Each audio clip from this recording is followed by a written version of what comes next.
Gênesis 49, versos de 1 a 12, diz assim a palavra do Senhor.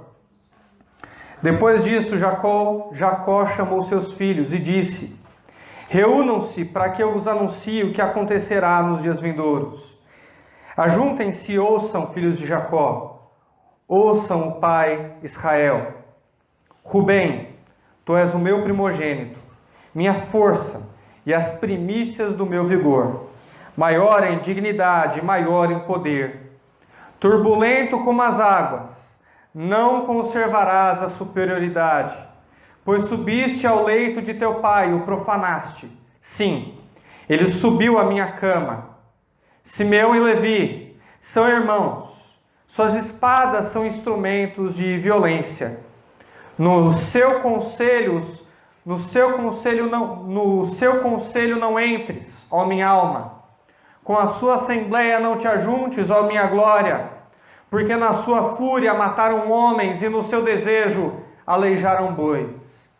Maldita seja a sua fúria, porque ela era forte. Maldita a sua ira, porque era cruel. Eu os dividirei em Jacó e os espalharei em Israel. Judá, teus irmãos te louvarão. Tua mão será sobre o pescoço de teus inimigos. Os filhos de teu pai se prostrarão diante de ti. Judá é um leãozinho. Subiste vindo da presa, meu filho. Ele se encurvará e se deita como um leão e como uma leoa. Quem o despertará? O cetro não se afastará de Judá, nem o bastão de autoridade. De entre os seus pés, até que venha aquele a quem pertence. E os povos obedecerão a ele.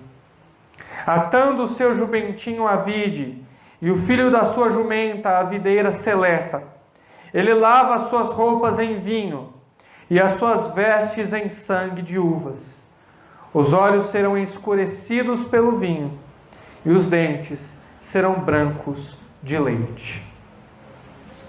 Até aí, essa manhã o título da nossa mensagem é Profecia, Juízo e Graça. Nós vamos falar sobre profecia essa manhã. No seu leito de morte, Jacó junta todos os seus filhos, a bênção de José já foi dada, as bênçãos dos netos de Jacó, os filhos de José, Manassés e Efraim também já foi concedida, nós vimos isso domingo passado, e agora sobra a profecia para os demais filhos. Uma profecia que não é boa, como a profecia de José. Uma profecia que não é de maneira nenhuma positiva. É uma profecia de maldição. É uma profecia de juízo. É uma profecia de sentença. E o que é a profecia, senão um misto de juízo e graça? Juízo porque nós colhemos aquilo que plantamos, e graça porque Deus nos ajuda a permanecer firmes, apesar de nem sempre colhermos aquilo que um cristão deveria colher, ou que nós gostaríamos de colher. E nesse sentido, a profecia de Israel é um sinal de juízo divino sobre o pecado dos filhos. Vocês vão observar que é um misto de colher aquilo que eles plantaram, como também graça para que eles possam continuar no caminho. E se a profecia não fosse um misto de juízo e graça, ninguém conseguiria sobreviver, ninguém conseguiria permanecer firme diante de Deus, nem os descendentes da tribo dos filhos aqui representados, e nem mesmo nós. Quando Israel diz aqui, reúnam-se para que eu anuncie o que acontecerá. Essa palavra acontecerá no original quer dizer resultado.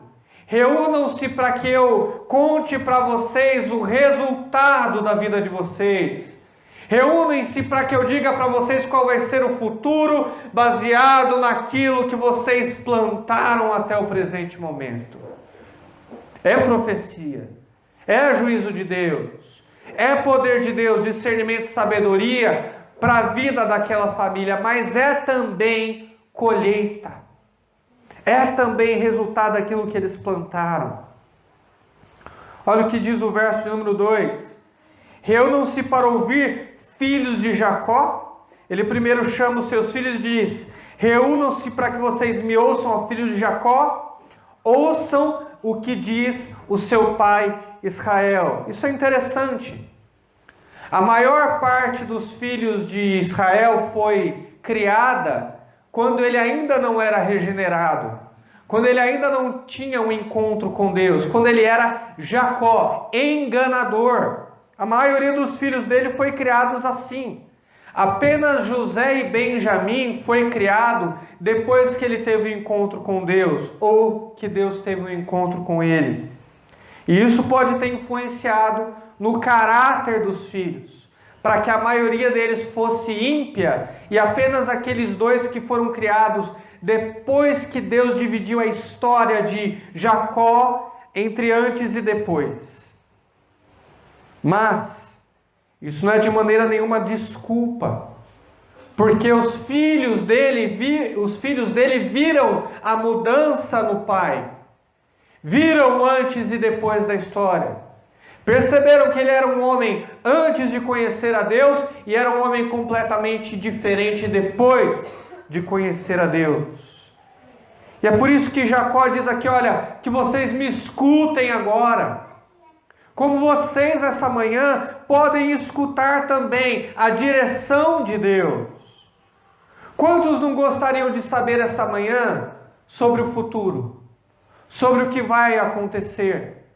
Lembra quando a gente era pentecostal, que a gente acreditava em profecia, que Deus tinha obrigação de chegar para a gente e contar o nosso futuro? Lembra quando a gente tinha essa fé boba? A gente queria saber.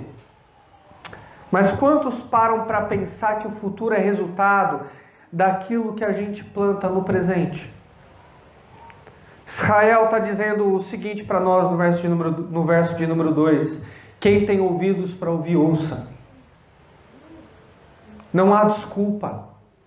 Não pode culpar a família, a criação, porque hoje você conhece a palavra de Deus. Assim como os filhos de Israel viram na vida de Jacó a palavra encarnada, a diferença que ela fez. Acabaram-se as desculpas diante de Deus. Quem tem ouvidos para ouvir, ouça. Porque independentemente de como tenha sido a sua família, de como tenha sido a sua criação, hoje é o dia para arrependimento. Hoje é o dia oportuno para que você tenha sua mente transformada. Hoje é o dia de decisão, para que amanhã seja um dia diferente. É o que diz esse texto. Olha como as profecias elas são terríveis. É engraçado que na pentecostal as profecias sempre são boas, você já percebeu? Deus vai te dar uma casa, Deus vai te dar um carro, Deus virou dono de concessionária e corretor. Não, Deus vai te dar saúde, Deus vai te curar. É sempre coisas boas. E na maior parte a maior parte das profecias bíblicas não são coisas boas. Está aí os livros dos profetas que não me deixam mentir. Está aqui o verso de número 3 sobre a vida de Rubem, que também não me deixa mentir. Olha o que ele diz: Rubem, você é o meu primogênito, a minha força, o primeiro sinal do meu vigor, superior em honra, superior em poder. Rubem, irmãos, ele era o mais velho, era o primogênito. E como primogênito, ele gozava de todos os direitos da primogenitura. Quais eram eles? Ele tinha direito a mais propriedades, ele deveria ser o líder espiritual de toda a sua família. Depois que o seu pai falecesse, todo conflito que houvesse deveria ser resolvido por Rubem. Ele seria uma espécie de juiz sobre a vida dos seus irmãos, chefe da família, chefe espiritual, mais bênçãos, liderança, tudo isso deveria ser de Rubem. E Jacó inclusive diz que ele estava à altura dessas bênçãos, porque ele declara que ele tinha liderança, Rubem tinha liderança, tinha força, tinha vigor e lembrava o próprio pai na mocidade. É como se Jacó olhasse para Rubem e dissesse: olha, Rubem, você me lembra tanto eu mesmo. Na minha juventude, o meu vigor, a minha força, a minha ousadia, você me lembra a mim mesmo, você me faz me recordar a minha juventude e o jeito que eu era e que eu encarava a vida. Jacó diz que Rubem estava à altura dessas bênçãos. Eu quero lembrar vocês, inclusive, que Rubem foi o único que não consentiu em vender José como escravo para os medianitas. Ele, inclusive, planejava devolver José em secreto para o seu pai mais tarde. Ele tinha um bom caráter, ele tinha ética, ele era moral. Esse era Rubem. Porém, o próprio Israel diz, verso de número 4: apesar de você ter liderança, apesar de você ser tudo isso, você é turbulento como as águas, você é inconstante, não será superior, porque você subiu na cama do seu pai, ao meu leito, e o desonrou. Rubem teve relações sexuais com a madrasta, com a concubina de Jacó, com a mãe de alguns dos seus irmãos. Pelo que a palavra nos diz, foi apenas uma vez. Mas ele cobiçou a madrasta e se deitou com ela. E por causa disso, Israel tirou o direito de primogenitura do filho. Era para você ganhar todas essas bênçãos espirituais, mas você não vai ganhar, porque você desonrou o seu pai. Como primogênito, você não tinha o direito de sujar, de manchar o nome do seu pai. Como conhecedor da palavra de Deus, como aquele que é chamado de povo de Deus, você não tinha o direito de cometer um pecado tão grave. Não vai ter território, não vai ter respeito dos seus irmãos, não vai ganhar nada disso. Rubem, naquela cama, naquela noite de prazer, jogou fora a sua primogenitura e todos os bons costumes morais que ele detinha. Como consequência, a tribo originária de Rubem se tornou pastor de ovelhas a leste do Jordão. Algo muito menor do que aquilo que verdadeiramente ele teria direito. Certa vez, inclusive, Moisés, ele intercedeu a Deus para que aquela tribo não acabasse, porque era uma tribo pequenininha. Corria risco de extinção. Ninguém queria se misturar com ela.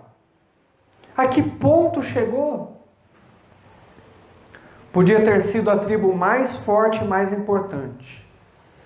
Mas por um momento de prazer, não gozou de nenhum dos seus direitos espirituais. Era Israel dando um recado para Rubem: porque você não se controla, porque você é turbulento como as águas, porque você não lidera a si mesmo, você também não pode liderar ninguém. Você também não tem o direito de ser chefe de ninguém. E nesse ponto, cabe uma comparação entre Rubem e o seu tio Esaú. Esaú, irmão de Jacó, pai de Rubem, também perdeu o direito à primogenitura. Mas são situações bem diferentes. Esaú foi sabotado pelo irmão Jacó. Esaú foi enganado. Rubem não. Rubem se sabotou. Rubem se enganou. O que é pior? Ser enganado ou se enganar? Eu acredito que se enganar é pior. Você essa manhã está se enganando? Você pratica atos de imoralidade, você peca, você tem uma vida secreta, uma vida dupla que ninguém sabe. E acredita que tem direitos espirituais. E acredita que pode continuar andando com Deus. Talvez você tenha esquecido, mas Deus não esquece. É necessário haver arrependimento no seu coração. Arrependa-se hoje. Muda a tua vida hoje. Decida ser alguém espiritual hoje. Você não tem o direito de subtrair os seus direitos espirituais. Você não consegue ver que o juízo veio com peso sobre a vida de Rubem? Esse mesmo juízo pode vir sobre a sua vida. E nesse ponto eu lembro e faço a comparação com aqueles que detêm grande conhecimento da Escritura e não aplicam na sua vida. A palavra de Deus diz que quanto mais é dado, mais será cobrado. Tem gente que tem um conhecimento da Escritura grandioso, mas não aplica na sua vida, não discipula ninguém, não serve de facilitador para o próximo. A esses Deus cobrará com mais severidade. Toma cuidado pelos caminhos que você está andando. Tiago diz: não sejam apenas ouvintes da palavra, mas praticantes. E eu quero te dar a triste notícia de que se você não pratica a palavra de Deus, você não tem um conhecimento verdadeiro. Não é aquele conhecimento que vem do alto, não é aquele conhecimento transformador, não é aquele conhecimento que regenera, não é o conhecimento genuíno. É o conhecimento que qualquer filósofo ou qualquer ímpio que lesse a Bíblia podia adquirir também. Não é o verdadeiro conhecimento transformador. Porque o verdadeiro conhecimento da palavra de Deus precisa te levar a conhecer os seus caminhos diante dele. Você será cobrado por toda essa confiança e por todo esse conhecimento que Deus está delegando a você. Assim como Rubem foi cobrado de maneira terrível e com juízo pelo direito à primogenitura que ele recebeu. Ele jogou tudo aquilo fora, irmãos. Ele jogou tudo aquilo fora. E a profecia continua. Não continua de maneira boa. Verso de número 5. Simeão e Levi são irmãos. Suas espadas são instrumentos de violência. O que isso quer dizer? Que, como diz o Código Penal, Simeão e Levi, eles não eram só irmãos na carne, eles eram irmãos em espírito. Eles nutriam as mesmas vontades, eles tinham a mesma violência, desígnios de propósitos, como diz o Código Penal. Em outras palavras, se juntavam para fazer o mal, se juntavam para cometer atos de violência. Certa vez eles invadiram uma cidade para se vingar dos habitantes daquela nação, porque haviam profanado a sua irmã Diná. Eles foram à noite e os dois, ao fio da espada, mataram todos os homens daquela cidade enquanto ainda dormiam. Eram violentos, eram implacáveis, não tinham dó de nada e nem de ninguém. E esse episódio narrado aqui nesse verso de número 5, aonde Israel aponta o dedo para eles e diz: as espadas de vocês são instrumentos de violência, vocês são homens sanguinários. Me faz lembrar muito a Torre de Babel, que também foi dividida por conta do seu orgulho e por conta da sua violência. Deus tem uma forma violenta de abater os violentos. Esse é o nosso Deus. E quais são as consequências para aquele que é violento? Verso de número 6.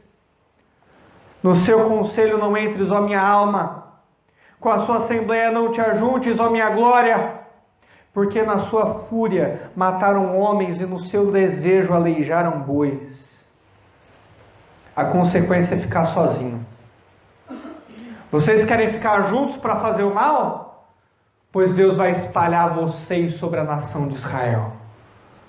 Vocês não vão ficar juntos. Vocês serão tribos isoladas. Nem território vocês vão ganhar. E assim foi. A tribo de Simeão e a tribo de Levi ganhou o direito apenas por algumas cidades, mas jamais por territórios completos. Foram tribos que nasceram, viveram e morreram antes e depois do exílio, sem nunca ter dito que um território era seu, sem nunca ser proprietária de nada. Estavam espalhados e isolados.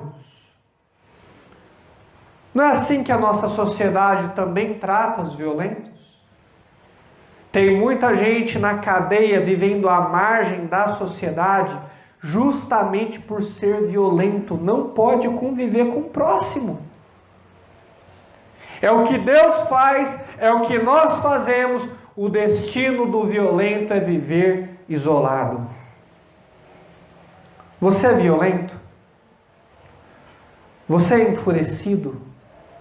Você tem ataques de raiva e de ira? Você vai ficar sozinho. Essa é a profecia de Deus sobre a tua vida e não tem outra. O violento, o furioso, o raivoso, o irado, Deus fez para que ficasse sozinho. Deus fez para que ficasse isolado, sozinho com a sua ira. Fúria é igual solidão. Quando o verso diz aqui que na sua fúria mataram homens e no seu desejo aleijaram bois, no finalzinho do verso de número 6, não é que eles aleijaram bois, não. É que eles mataram aqueles homens como se fossem animais. É que eles mataram aqueles homens como se fossem bois. É que eles desumanizaram o próximo. Para eles, homem e bicho era a mesma coisa. É isso que a fúria faz com alguém. Tira a visão de que o outro é alguém que é imagem e semelhança de Deus. Faz a pessoa ficar cega. A fúria é maldita, irmãos, porque no fim ela acaba levando você a ficar sozinho. A ira é o impulso mais ingrato do mundo. Você a alimenta, mas ela te morde de volta. Ela não conhece aquele ditado que diz, não morda a mão que te alimenta. Não, ela não conhece. A ira, ela te morde de volta.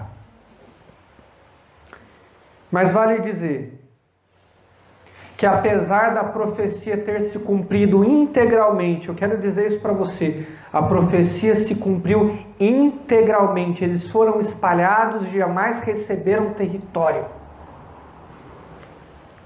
Ainda assim, Deus concedeu graça à tribo de Levi.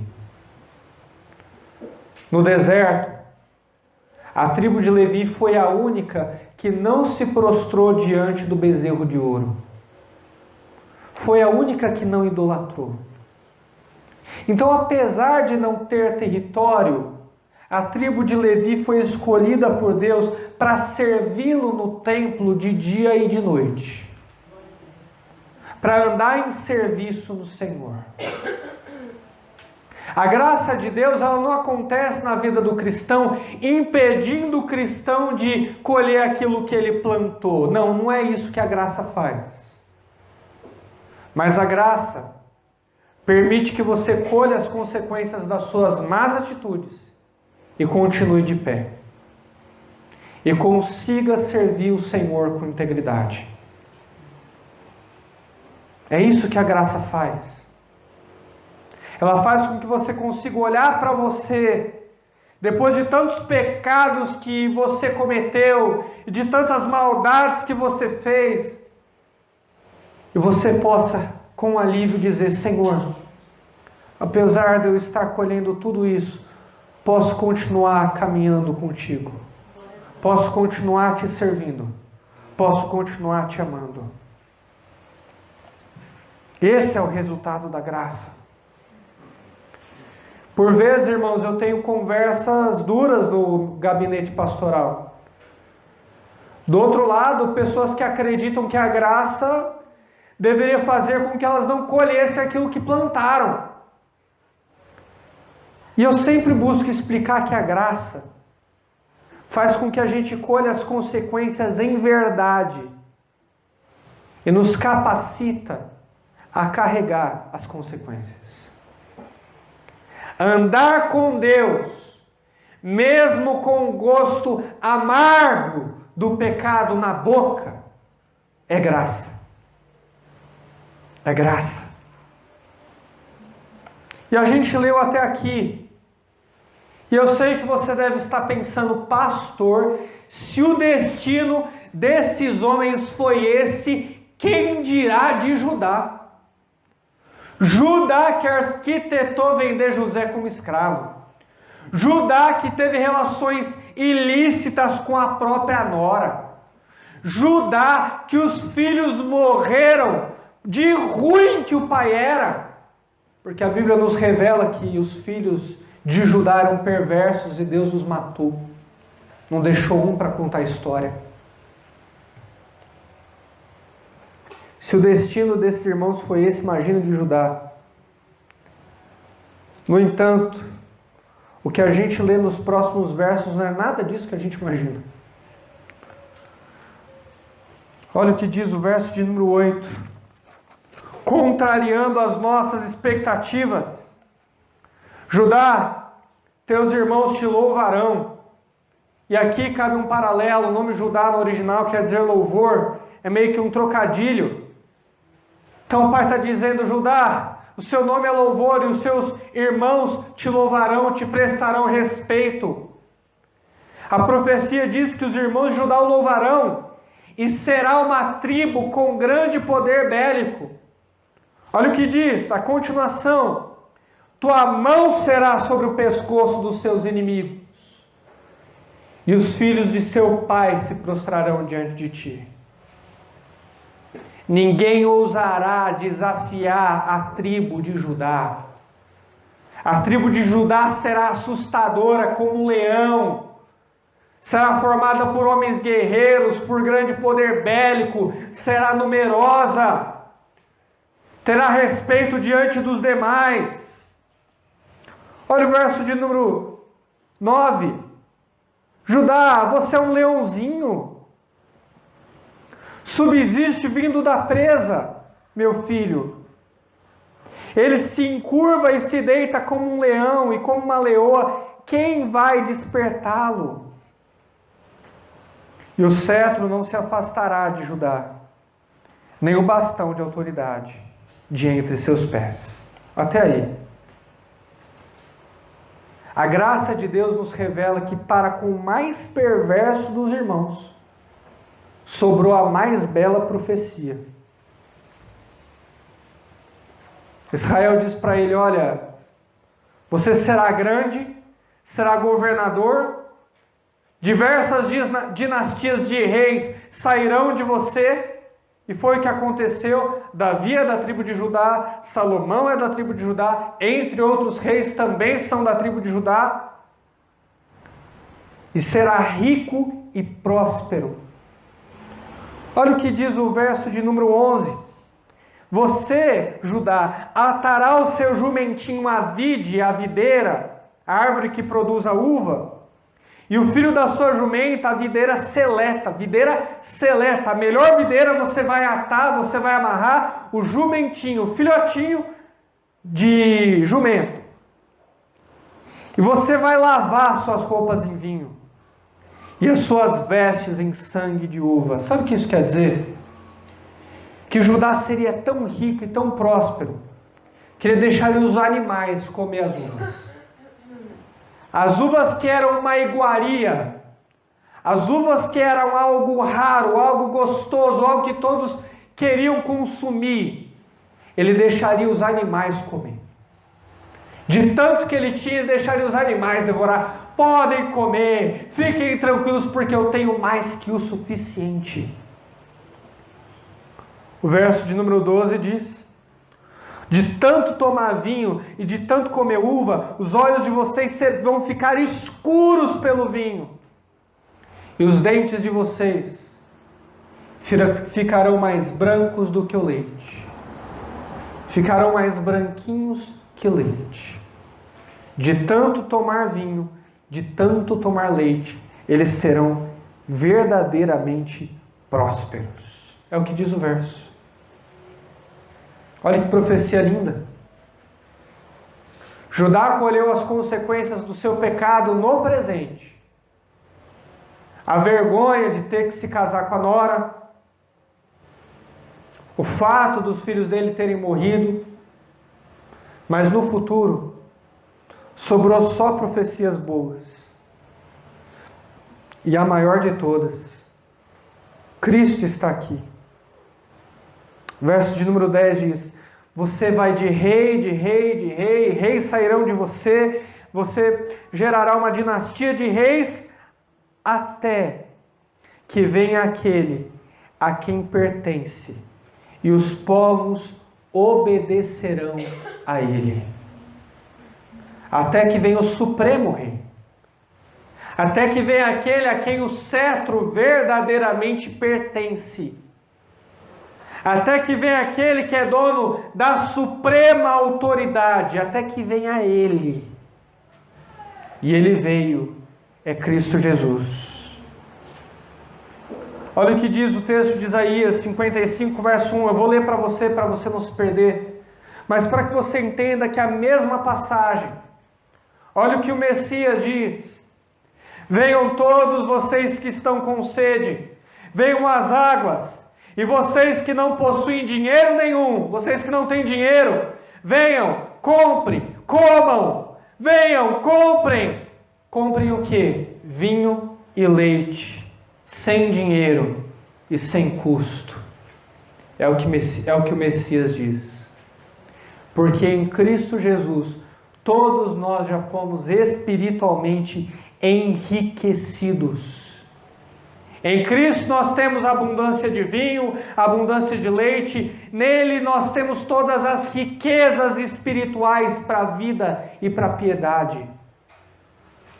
Nós vamos colher, sim, muitas consequências terríveis do pecado. Mas a maior delas, a morte, Jesus Cristo já derrotou na cruz. Portanto, por maior que seja o juízo dos pecados que você está colhendo na sua vida, se lembre que esse juízo jamais vai ser eterno. Jamais será eterno. Por conta da graça de Deus na cruz. Judá nos mostra que não existe juízo eterno. Judá nos mostra que a nossa esperança está no Messias, o nosso supremo rei.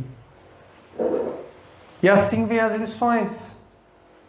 Rubem nos prova que a gente não deve se sabotar, que a graça requer de nós uma posição mais séria diante da vida, que nós precisamos andar em santidade. Simeão e Levi nos provam que apesar de colhermos diversas consequências do pecado, ainda podemos andar diante dele em integridade. Isso é graça.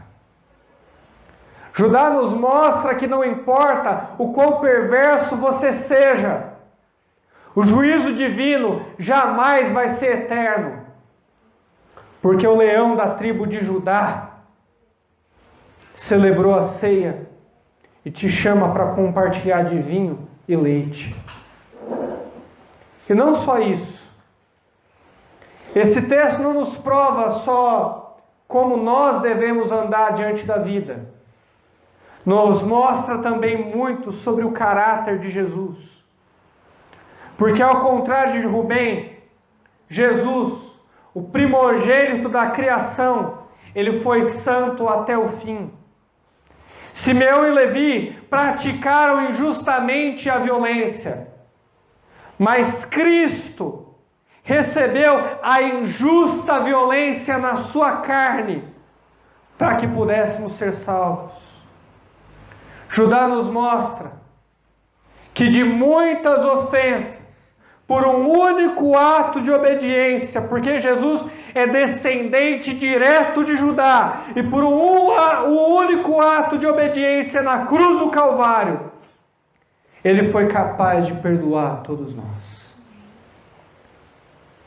Portanto, se tem alguma lição para você essa manhã, é que você continue olhando para Jesus, autor e consumador da sua fé, o qual, pela alegria que lhe foi proposta, suportou a cruz e toda a vergonha dos homens em si mesmo.